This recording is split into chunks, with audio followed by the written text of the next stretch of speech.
Hello everyone. कई लोगों के कमेंट आ रहे थे कि हमारा सिलेबस काफ़ी छोटा हुआ है, तो हमें अपना सिलेबस अभी से कैसे कंप्लीट करना चाहिए।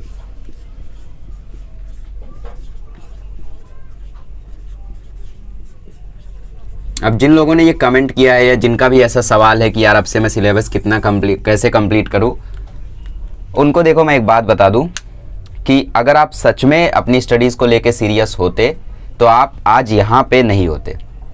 आपका प्रिपरेशन आज जीरो नहीं होता, आपका प्रिपरेशन आज कम से कम 40% तो होता ही। अब मे बी यहाँ पे कुछ लोग का बहुत बड़ा रीज़न हो तो उनका मैं माइंड कर सकता हूँ, बट जिन लोगों ने गेम्स की वजह से, सोशल मीडिया की वजह से, ऑनलाइन चलने की वजह से, फालतू कामों की वजह से अपना प्रिपरेशन अभी तक जीरो रखा है, उन लोग समझ लो कि आप गलत रास्ते पे हो। हाँ, अभी सीरियस हुए हो बट पुरानी हैबिट्स आपका साथ नहीं छोड़ेंगी। ठीक, आप सीरियस नहीं रहते थे, 2 दिन सीरियस रहोगे, 1 मंथ सीरियस रहोगे, फिर से नॉर्मल हो जाओगे। बट मुझे नहीं पता आपकी क्या मेंटेलिटी है, क्या सोच है। तो जो भी है मैं आपको बता देता हूँ कि अभी से आपको सिलेबस को कैसे कंप्लीट करना है। देखो, सिलेबस कंप्लीशन के लिए सबसे इंपॉर्टेंट होता है सिलेबस का नॉलेज। चैप्टर के नाम भी पता है आपको, हर एक चैप्टर के।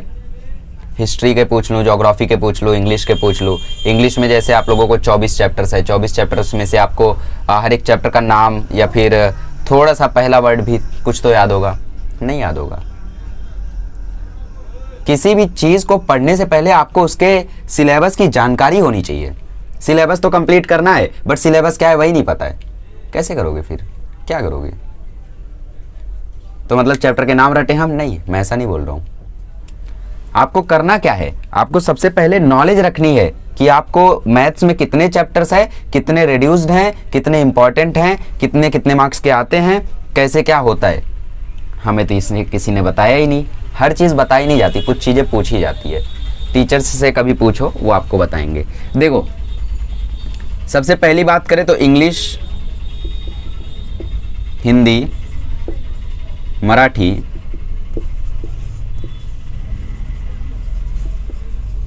मैथ्स, साइंस, ठीक है। सो ये हैं आपके चैप्टर्स। इंग्लिश में है 24 चैप्टर्स, हिंदी में है 22 चैप्टर्स, मराठी में है 20 चैप्टर्स। 20, मुझे तो 16 ही दिखे। अरे एक एक स्थूल वाचन भी रहता है, ठीक है। मैथ्स में है 13 चैप्टर्स, रिड्यूस्ड भी है, रिड्यूस्ड में बताऊंगा अभी। साइंस में है 20 चैप्टर्स और सोशल साइंस में है 24 चैप्टर्स, 23 चैप्टर्स। 9 हिस्ट्री में, 5 पॉलिटिकल में, 9 ज्योग्राफी में, ठीक। तो 23 चैप्टर्स हैं आपके यहाँ पे। तो देखो, ठीक से तो मुझे याद नहीं, मे बी थोड़ी बहुत मिस्टेक हो चैप्टर्स के नंबर्स में, देख लेना आप लोग। इंग्लिश में सबसे पहले आपको पता करना है कितने चैप्टर्स रिड्यूस्ड है। तो मुझे ठीक से तो याद नहीं but I think 6 chapters reduced है, मतलब बचते 18। हिंदी में आपको पता करना है कितने चैप्टर्स रिड्यूस्ड है, मुझे भी ठीक से अभी पता नहीं है। सो बचते हैं 18 चैप्टर्स। इसमें एक स्थूल वाचन रिड्यूस्ड है, ये मैं जानता हूँ, ठीक है। तो बचते 19 और बीच में एक एक यूनिट में 1-2 चैप्टर्स भी रिड्यूस्ड है। सो मान लेते हैं कि 16 चैप्टर्स बचे। मैथ्स में 4 चैप्टर्स रिड्यूस्ड है। सबसे पहले तो फाइनेंशियल प्लानिंग, स्टैटिस्टिक्स और फिर मेंसुरेशन भी रिड्यूस्ड है और फिर कोऑर्डिनेट ज्योमेट्री का आखिरी एक्सरसाइज रिड्यूस्ड है। पाइथागोरस थ्योरम का वाला चैप्टर भी रिड्यूस्ड है। मतलब बचते में मिला जुला के 10 चैप्टर्स। 10 चैप्टर्स में भी काफ़ी कुछ रिड्यूस्ड है। मतलब इसको आप लोग मैथ्स को एकदम हल्का आप लोग बोल सकते हो। इसको चैप्टर वाइज नहीं, एक्सरसाइज वाइज बात करेंगे अभी तो ज़्यादा बेटर होगा। साइंस की बात करें तो इसमें कुछ भी रिड्यूस नहीं है, बीच बीच में जो फालतू चीज़ रिड्यूस्ड है वो छोड़ो। सोशल साइंस की बात करें तो इसमें 23 चैप्टर है और आई थिंक बस 19 चैप्टर्स इसमें रह गए हैं। एक पॉलिटिकल में भी रिड्यूस्ड है। ज्योग्राफी में कुछ भी रिड्यूस नहीं था आई थिंक, राइट। ज्योग्राफी में कुछ भी रिड्यूस नहीं था। हिस्ट्री में 2 चैप्टर रिड्यूस थे और पॉलिटिकल में 1 चैप्टर रिड्यूस था। तो ज्योग्राफी में बीच बीच में से कोई ऐसा चैप्टर होगा जहाँ पे काफ़ी कुछ रिडक्शन होगा, तो 19 आप लोग मान सकते हो। मैथ्स की बात करें तो मैथ्स में आपका M1 M2 है। M1 क्या होता है? अरे मैथ्स 1 ठीक है। तो इसमें आपको देखो, सबसे पहले चैप्टर्स पहला है, दूसरा है, तीसरा है और डायरेक्टली फिर 5वां है, प्रोबेबिलिटी। पहले चैप्टर में 1.1 तो एकदम हलवा एक्सरसाइज है, फिर 1.2 तो रिड्यूस्ड ही हो गया है ना, रिड्यूस्ड है ना। 1.3 है, 1.4 रिड्यूस्ड ही हो गया, 1.5 है। इसमें 2.1 है, 2.2 है, 2.3 रिड्यूस्ड हो गया है। 2.3 वैसे कंप्लीटिंग द स्क्वायर मेथड था, थोड़ा डेंजर माना जाता था बट रिड्यूस्ड कर दिए, छोड़ो। 2.5 में भी काफ़ी कुछ रिड्यूस्ड है और 2.6 बचा। अरिथमेटिक प्रोग्रेशन में कुछ भी रिडक्शन नहीं है, सब कुछ है। थोड़ा बहुत होगा तो छोड़ो। प्रोबेबिलिटी में भी 4 एक्सरसाइजेज हैं, कुछ भी रिडक्शन इसमें नहीं है, ठीक है। बाकी पूरे चैप्टर्स रिड्यूस्ड है। तो यहाँ पे आप लोग अगर ध्यान से देखोगे, अगर 1.2 सही में रिड्यूस्ड है तो मुझे ठीक से जानकारी नहीं है, जाने दो, आप लोग जानते हो। तो 4 एक्सरसाइजेज है पहले चैप्टर में, ठीक है।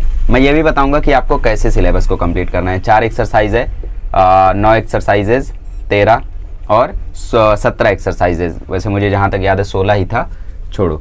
तो 16 एक्सरसाइजेज करीब है, 17 एक्सरसाइजेज। और 17 एक्सरसाइज को अगर आपको करना है तो एक दिन में 2 एक्सरसाइज करो, ठीक। एक प्राणायाम, अरे भाई ये वाली एक्सरसाइज मैथ्स वाली, दूसरी नहीं। तो एक दिन में आप 2 एक्सरसाइज करो तो मेरे ख्याल से आप 10 दिन में कर ले जाओगे। लेकिन कैलकुलेशन के हिसाब से तो 8.5 दिन लगना चाहिए। अरे आलस बुरी वाला है, वो थोड़ी आएगी। तो 10 दिन तो लगेगा ही तुम्हें, ऐसा मैं मान के चलता हूँ। एक दिन में 2 एक्सरसाइज का टारगेट रखो, ठीक है। मैथ्स 2 की बात करें तो इसमें आपको देखो, यहाँ पे मैं बताता हूँ आपको अच्छे से, डीप में बताता हूँ सिलेबस। टेंशन मत लो, सिलेबस का अच्छे से मालूम है मुझे मैथ्स का, क्योंकि मैथ्स का रिडक्शन सिलेबस मैंने अच्छे से नोट किया था पिछली बार। पहला, दूसरा, तीसरा, चौथा, 5वां, 6ठा। पहले वाले में आपको देखो 1.2 में काफ़ी कुछ रिड्यूस्ड है, फिर भी लिख देता हूँ। 1.3 है, 1.4 है, 1.4 में भी काफ़ी कुछ रिडक्शन हुआ है। सेकंड में तो बस 2.1 बचा है। सर्कल चैप्टर में आखिरी एक्सरसाइज रिड्यूस्ड है 3.5 और बाकी सब कुछ है। ज्योमेट्रिक कॉन्स्ट्रक्शन में कुछ भी रिडक्शन नहीं है। और इसमें आपका स्लोप वाला एक्सरसाइज रिड्यूस्ड हुआ है, मतलब 5.3 रिड्यूस्ड हुआ है। और इसमें 6.1 रह गया है। मतलब यहाँ पे आप लोग ध्यान से देखोगे तो 4, 5, 9, 11, 13, 14 एक्सरसाइजेज हैं यहाँ पे। मतलब अगर आप यहाँ पे एक दिन में एक एक्सरसाइज करो, एक ही करो, ठीक, ज़्यादा करने की ज़रूरत नहीं है। तो आप यहाँ पे 14 डेज में इसको कंप्लीट कर सकते हो। आलस नहीं आएगा। अब आलस आएगा तो एक दिन में 2 कर लेना। जैसे आज आलस आ गया, आज तुमने 1.1 नहीं किया तो कल 1.1, 1.2 दोनों कर लेना, ठीक है, खत्म हो जाएगा। तो यहाँ पे आप लोग ध्यान से देख सकते हो कि 14 दिन नहीं 14 दिन में आपका सिलेबस खत्म हो रहा है। कैसे? अरे मैथ्स 1 मैथ्स 2 दोनों साइमल्टेनियसली करना है। आज तुमने मैथ्स 1 का 2 एक्सरसाइज किया तो मैथ्स 2 का रात को 1 कर लेना है। इतना जल्दी कैसे होगा? चैंपियन जैद के वीडियोस किस लिए भाई? तुम्हें 2.2 एक्सरसाइज मैंने 15 मिनट में सिखाया, एक सम करा के। मिलेगा कहीं और? एक सम मैंने कराया और मिनिमम पॉसिबल टाइम में कराया है। उतने कम टाइम में शायद ही आपको ऐसा कंटेंट मिलेगा, ठीक है। और ऐसा नहीं है कि मतलब बस लिखते गए हो कुछ समझे ही नहीं, ऐसा नहीं है, फुल समझेगा आपको। ट्रस्ट करके देखो एक बार कंटेंट पे। हाँ, क्वालिटीज़ थोड़ी गड़बड़ है, मैं समझ सकता हूँ। उस टाइम उतना ज्ञान नहीं था कैमरा और लाइटिंग का, तो शुरू में तो क्वालिटीज़ गड़बड़ है। 2.6 के बाद थोड़ी सी क्वालिटी इंप्रूव हुई है और आगे क्वालिटीज़ बेस्ट है। यहाँ पे सर्कल चैप्टर में थोड़ी सी क्वालिटीज़ में भी गड़बड़ होंगी, बट आगे 1.1 से क्वालिटीज़ एकदम सही है। सर्कल चैप्टर में थोड़ी सी गड़बड़ी होगी। 4.1 4.2 तो मैंने बुक में बताया अच्छे से कॉन्स्ट्रक्शन करके, तो उसको तो सीख ही सकते हो, ठीक है। तो मैथ्स 1 मैथ्स 2 14 दिन में आपका कंप्लीट हो जाएगा, ऐसा मैं मान लेता हूँ। अगर आप सीरियस हो तो जब भी वीडियोस को देखना, हाथ में पेन और टेबल पे बुक रख के देखना। जो जो सब मैं करता हूँ उसको नोट करना। 2x में देखने की कोशिश मत करना, डिस्क्लेमर है, ठीक है, वरना फिर मेरी बातें समझ में नहीं आएंगी। मे भी कुछ लोग को समझ भी सकता है, पर 2x से कैसा होता है कि अरे यार ऑलरेडी वीडियो 20 मिनट की, अब तुम इसको 10 मिनट में क्यों खत्म करना चाहते हो? देख लो 20 मिनट, मेरे लिए देख लो, ठीक है। अब इंग्लिश की बात करें तो इंग्लिश में भी मैंने एक चैप्टर आपको 9-10 मिनट में बता दिया है। और ऐसा नहीं है कि मतलब भगा दिया है। कुछ लोग सोचते हैं मतलब यार इतने कम टाइम में कोई वीडियो थोड़ी ना बना सकता है, इतने कम टाइम में थोड़ी ना कोई एक चैप्टर पढ़ा सकता है। चलो कमेंट मार देता हूँ कि तुमने उड़ा दिया। नहीं, एक बार पढ़ के देखो, तुम्हें पूरी स्टोरी समझ में आ जाएगी, ठीक। स्टोरी समझ में आ गई तो बस ना, और क्या चाहिए। अब तुम्हारे टीचर्स 3 लेक्चर्स खींचते हैं, 1.5 घंटा पढ़ाते, तो मेरी क्या गलती। हिंदी की बात करें तो हिंदी में भी ऐसा ही है, मराठी में भी ऐसा ही है, पूरा कंटेंट है। मैथ्स में भी ऐसा ही है। साइंस में साइंस 2 के मैंने स्क्रीन पर पढ़ाया है, तो जिसको स्क्रीन पर पढ़ाया हुआ समझता है वही देखो, जिसको स्क्रीन पर पढ़ाया हुआ नहीं समझता है वो मत देखो। साइंस 1 के मैंने बोर्ड पे पढ़ाए हैं, बेस्ट है वो, उनको देख सकते हो साइंस 1 के लिए, ठीक है। सोशल साइंस की बात करें तो इसमें वीडियो देखने की जरूरत नहीं है, एक्सरसाइज के आंसर से याद कर लो, रट्टा मार सकते हो।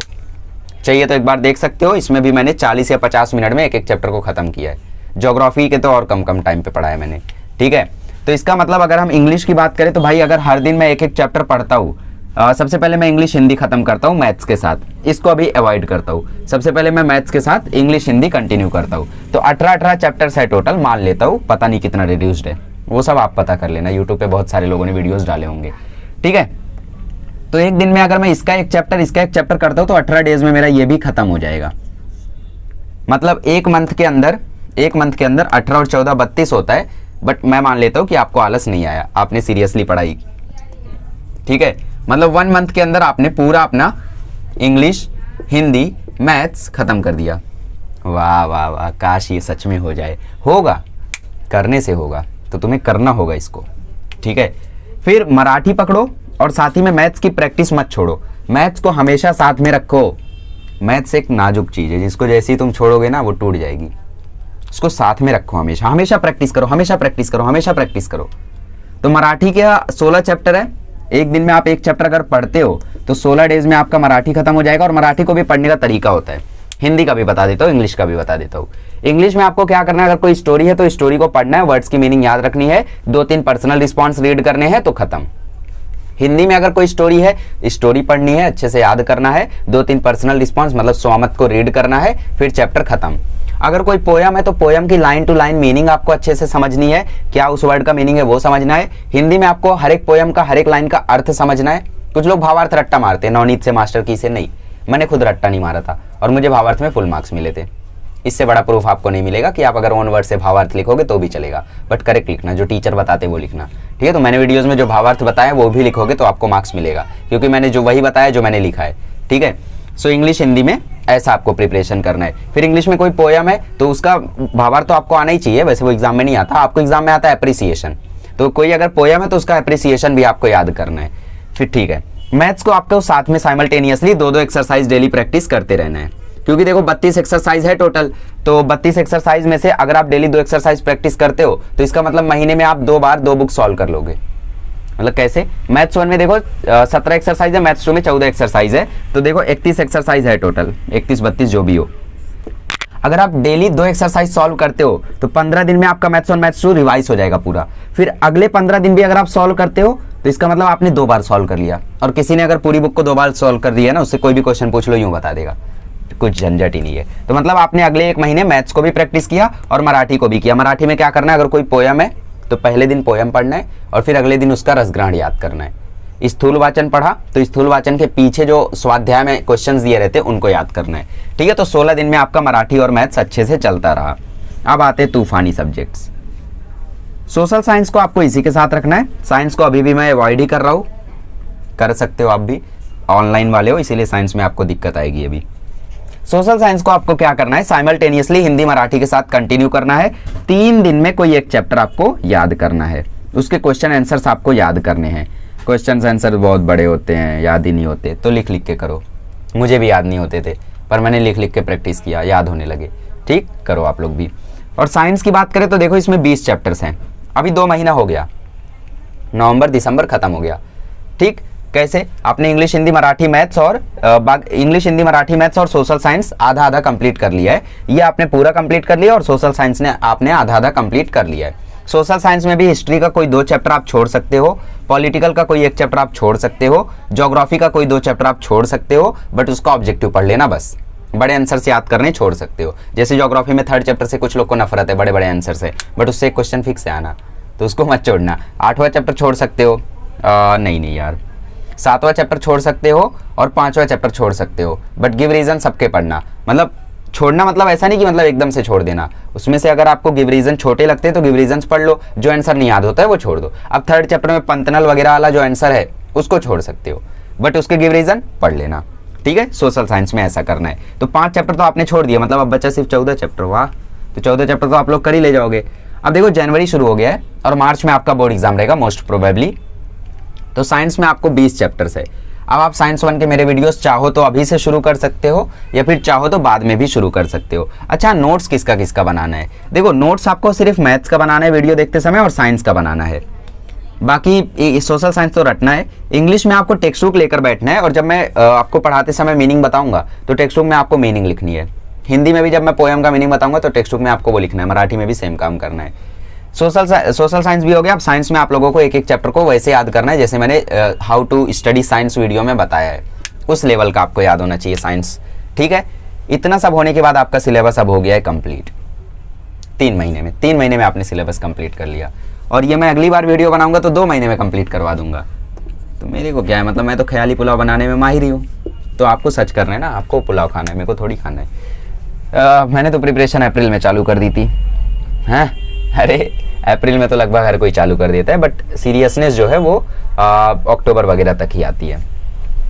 तो समझ में आया हमने क्या किया? हमने मैथ्स, इंग्लिश, हिंदी, मराठी और सोशल साइंस इतना पहले खत्म कर दिया 2 महीने में। ऐसे ऐसे खत्म किया। देखो इतना अच्छा प्लान था, चाहो तो अपनी बुक में लिख भी सकते हो ये सारा प्लान। फिर साइंस हमने शुरू किया और जो 20 चैप्टर थे उन 20 चैप्टर के शुरू के चैप्टर मैंने अच्छे से किए। लास्ट के चैप्टर में भी आपसे अच्छे से ना हो, कुछ हार्ड चैप्टर्स हैं, ठीक है, लीव कर सकते हो, कोई दिक्कत नहीं है। मैंने खुद कुछ चैप्टर्स लीव कर दिए थे बस, ठीक है। तो साइंस में भी आप ऐसा कर सकते हो और फाइनली आपका ये भी कंप्लीट हो जाएगा। फिर बचे हुए टाइम में क्या करना है? बचे हुए टाइम में आपको मैथ्स की एनसीईआरटी सॉल्व करनी है। अगर 95 से ऊपर जाना है तो मैथ्स की एनसीईआरटी सॉल्व करनी है। इंग्लिश, हिंदी, मराठी में और कुछ एक्स्ट्रा नहीं करना है। जितना ज़्यादा इसके सैंपल पेपर सॉल्व करोगे उतना बेटर होगा। अब कुछ लोग पूछ रहे हैं सैंपल पेपर कहाँ मिलता है, तो वो एक एक बुक लॉन्च होती है। नवनीत की अपनी बुक लॉन्च होती है, जीवनदीप की बुक लॉन्च होती है, टारगेट की बुक लॉन्च होती है। जब बोर्ड एग्जाम आता है तो वहाँ पे आप लोग देख सकते हो। साइंस के लिए आपको जितना ज़्यादा सैंपल पेपर में क्वेश्चंस देखोगे उतना ज़्यादा बेटर होगा। और सबसे बेस्ट तो होगा साइंस के लिए आप 2012 से 2020 तक का जितना बोर्ड एग्जाम हुआ है सबके पेपर्स को आप लोग छान डालो। मैंने पूरा बोर्ड पेपर छाना था और एक क्वेश्चन था रिफ्लेक्शन ऑफ लाइट का, जो लगभग हर साल बोर्ड में आता ही था, 2019 में नहीं आया था बस। तो मैंने उसको याद कर लिया और सच में वो आ गया मेरी बोर्ड एग्जाम में। तो प्रीवियस ईयर क्वेश्चंस तो करने ही है साइंस के। फिर सोशल साइंस में आपको कुछ नहीं करना है। सोशल साइंस को रट्टा मारना है, फेंक देना है। ऐसा नहीं करने का, मतलब रट्टा मारने का और सजा के रखने का। समझ में आया क्या करने का? इंग्लिश, हिंदी, मराठी का सैंपल पेपर सॉल्व करने का, मैथमेटिक्स का चैलेंजिंग क्वेश्चन एनसीईआरटी से प्रैक्टिस करने का और साइंस में प्रीवियस ईयर क्वेश्चंस देखने का। एक बार सिलेबस कंप्लीट हो जाए तब। ये सब नहीं करेंगे तो भी चलेगा, बस मे बी आपका परसेंटेज 85 से 90 के बीच में रह जाएगा तब, but it is also a good score, ठीक है। तो आई होप आपको प्लान समझ में आया होगा, अच्छे से नोट डाउन कर लो।